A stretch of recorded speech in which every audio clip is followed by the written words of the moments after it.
Esta es la entrevista de Fausto Yepes. Hoy con... Estamos ya en los estudios de FM Mundo con el general Patricio Carrillo, exministro del Interior, para hablar sobre esta ola de violencia en el Ecuador. Algunos eventos que han causado conmoción a nivel nacional en la provincia de Esmeraldas y en otros sectores del país ya generan una preocupación que va más allá y la gente, los ciudadanos exigen respuestas. General Carrillo, bienvenido. Buenas tardes, Fausto. Un gusto poder saludar con todos. ¿Cuáles son las soluciones? ¿Hay salidas para esta ola delincuencial? Hemos visto lo que ocurrió en Esmeraldas, en esta masacre. Lamentablemente no parece haber una respuesta. Los estados de excepción tampoco han sido una solución. Claro que hay salidas, siempre hay ventanas de oportunidades. Y yo creo que este comportamiento distorsionado de la delincuencia a través de violencia irracional, absolutamente irracional, ya con actos de terrorismo, nos invitan a hacer un gran pacto, un gran acuerdo ciudadano. Aquí ya debemos dejar los hechos políticos, aquí debemos dejar las ideologías. Esto no es un tema ni de izquierda ni de derecha, este es un tema que nos convoca absolutamente a todos y en ese gran pacto ciudadano cohesionar a la ciudadanía, cohesionar a la sociedad civil, cohesionarse las autoridades, porque caso contrario no vamos a encontrar en el cortoplacismo, peor todavía, políticas públicas que nos permitan salir de la crisis. Yo creo que hay que trabajar muchísimo, estamos a tiempo, las nuevas autoridades, los alcaldes electos, creo que tienen un rol fundamental para devolverle no solamente confianza a los ciudadanos, sino devolverle también esta convivencia pacífica, que ese es un rol fundamental de los municipios, porque este es un tema de ciudad. Hay ciudades que están mucho más complejas, hay ciudades que tienen mucho mejores capacidades, pero también creo que hace falta una capacidad de análisis de la información para entender el fenómeno. Más allá de los diagnósticos que siempre se presentan, hay que entender el fenómeno. Yo creo que esto estamos viviendo porque hay una penetración indiscutible de la economía ilegal en la convivencia y mientras más tiempo hemos dejado pasar sin actuar con firmeza ante esta opacidad y ante este poder criminal, nos ha ido ganando terreno y cada vez vemos actos más irracionales. ¿Qué es lo que se está haciendo y que no se debería hacer? Mire, yo creo que lo que no se está haciendo, porque lo que estén haciendo, la verdad, yo creo que todo lo que están haciendo no se debería hacer.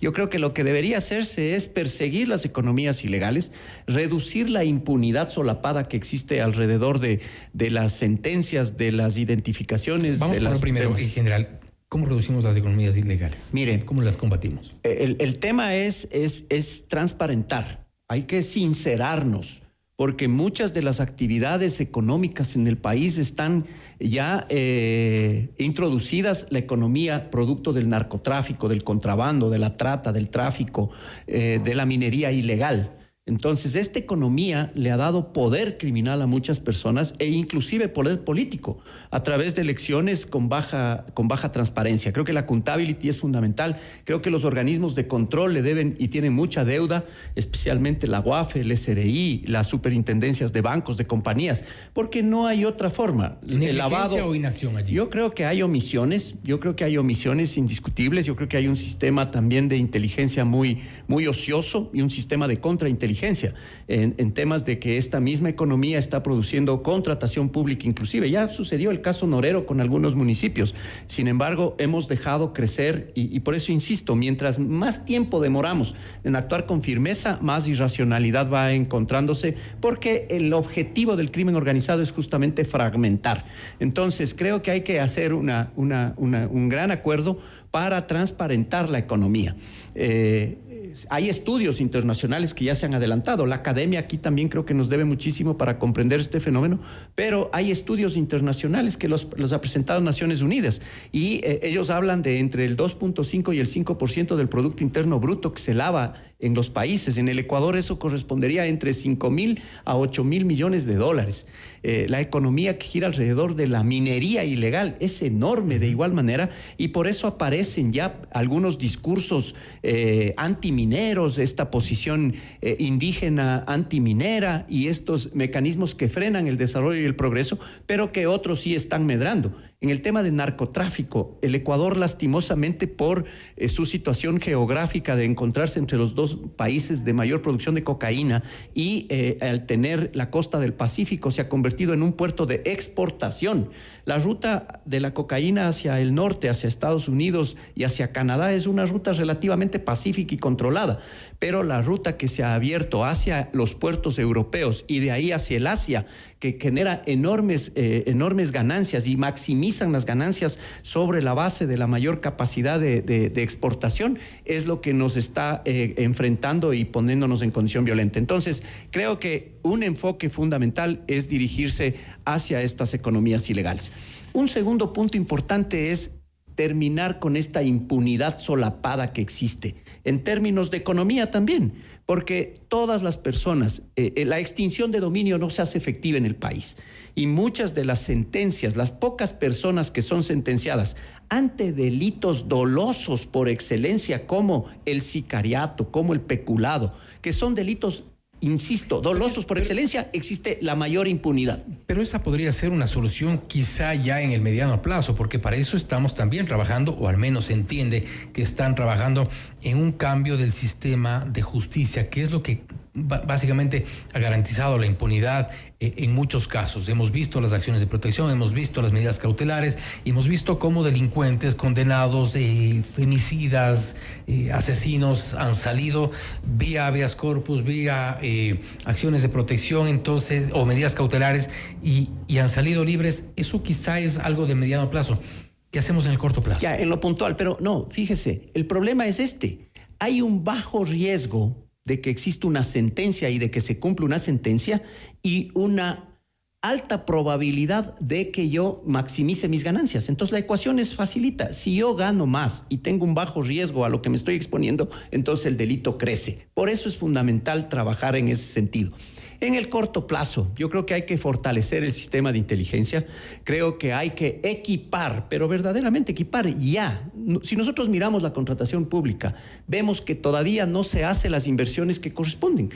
Se ofrecieron los 1.200 millones de dólares y no se han cumplido hasta ahora. Estamos por graduar 8.500 policías y no existe el proceso para la adquisición de las armas. Sin embargo, ya empezamos a pedir a la sociedad ampliar la capacidad de porte de armas, cuando no tenemos capacidad de armarles a los propios funcionarios de policía.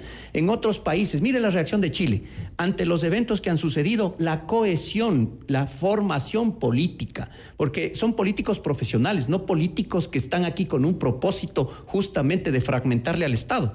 Estos políticos en Chile, ¿qué acaban de hacer? Acaban en la urgencia de aprobar una norma en donde básicamente están hablando de una legítima defensa privilegiada.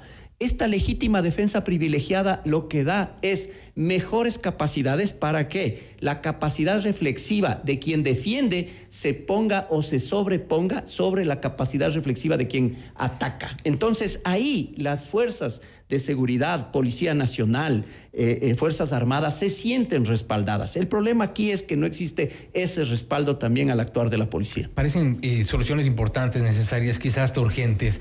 Usted fue hace poco ministro. ¿Qué le quedó por hacer?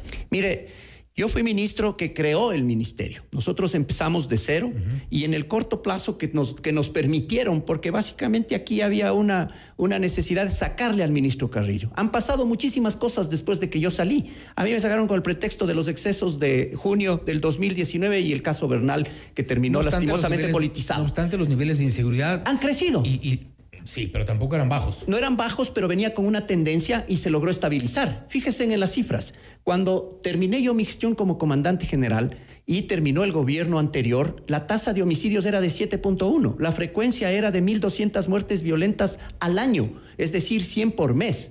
Cuando yo llego y en ese periodo de cambio de gobierno se dispara la tasa de homicidios. Yo llego con un promedio de 330 muertes violentas por mes y se logra contener en ese valor.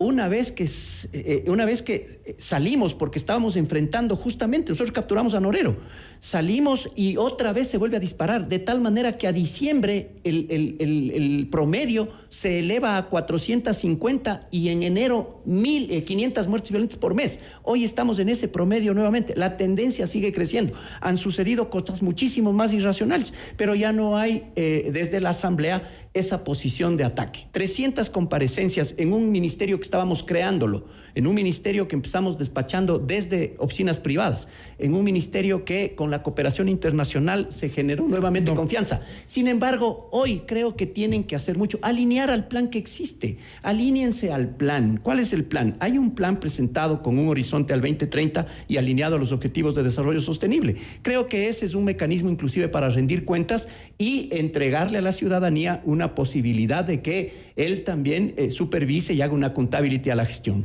Hay algo que en paralelo no está haciendo el gobierno, al parecer, y es enfocarse en los temas de salud, en los temas de educación, porque ese es uno de los principales problemas, quizá una de las principales deficiencias, por ejemplo, en Esmeraldas. Sí, las condiciones sociales siempre, la mejor política de seguridad es una política educativa.